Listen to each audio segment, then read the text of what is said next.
Hey, what's up guys, it's Joe Maz. Today we're going to talk about how I produce a track. If you want your track to be fire, the first two things you're going to need are right here.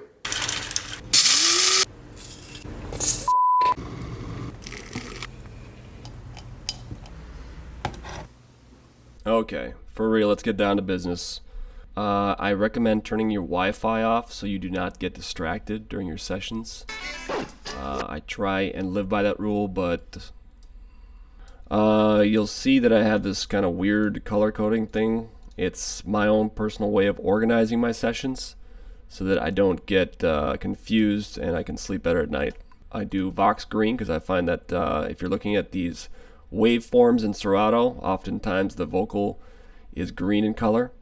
So I kind of use that sort of method for all the various instruments. The bass registers is a red in Serato, so that helps me kind of keep track of what I'm doing. Let's take a listen to the track. And you'll notice that I'm not really redlining. Even if you go to the drop, the loudest part of the track, I might redline just a little bit, but I always try and make sure that I have enough headroom so that when I go into the mastering process, I can max things out and it doesn't get distorted.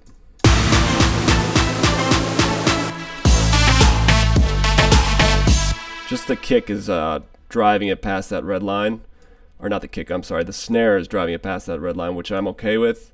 I know from personal experience, if you let that kick or the snare go a little bit high, it's fine. It's not going to duck when you get to the mastering process.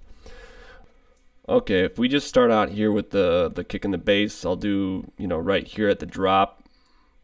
How I do it is, for this particular track, I have an audio layer, which I've rendered from another session that I really liked, and just kind of rewrote the notes in that session, exported the audio to this session.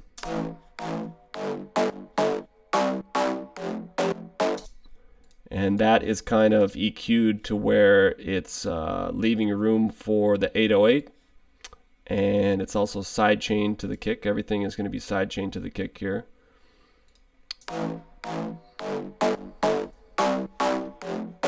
And when I do my sidechain compression, I like to do EQ sidechain because it allows me some flexibility. I can say, all right, I want it to duck when these frequencies hit, basically. And the lower you go, the longer the release time is going to be, depending on what you're sidechaining it to. And usually you're always sidechaining it to a kick or a snare, something like that. So this allows me to have my sidechain a lot tighter. A lot of guys will use LFO tool as well. I prefer sidechain for this track, the sidechain within Ableton. Okay, the kick. I have two kicks going here that are layered, kind of a normal kick and then kind of a dirty layer. That's what the normal kick sounds like. And a real tight, kind of dirty layer that I think just brings it out more punch to the kick. The same thing with the 808s down here. I got kind of a higher range dirty 808, which I have EQ'd to kind of be in the mid range.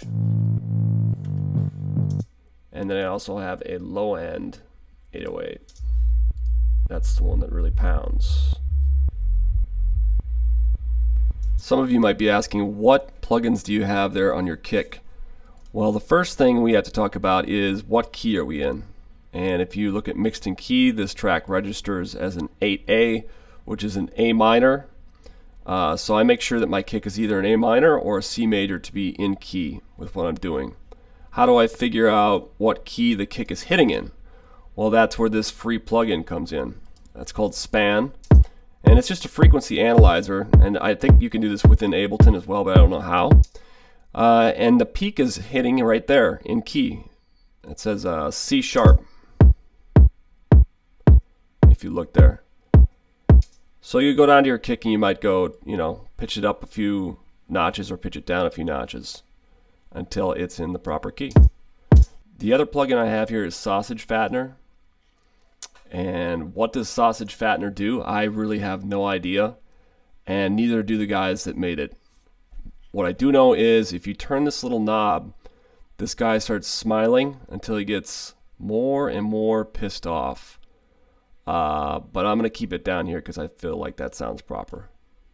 Alright, for my kick and my bass, I want my kick on a track like this to be short and punchy and tight. And I want it to have sort of this appearance to leave room for that 808 to come through.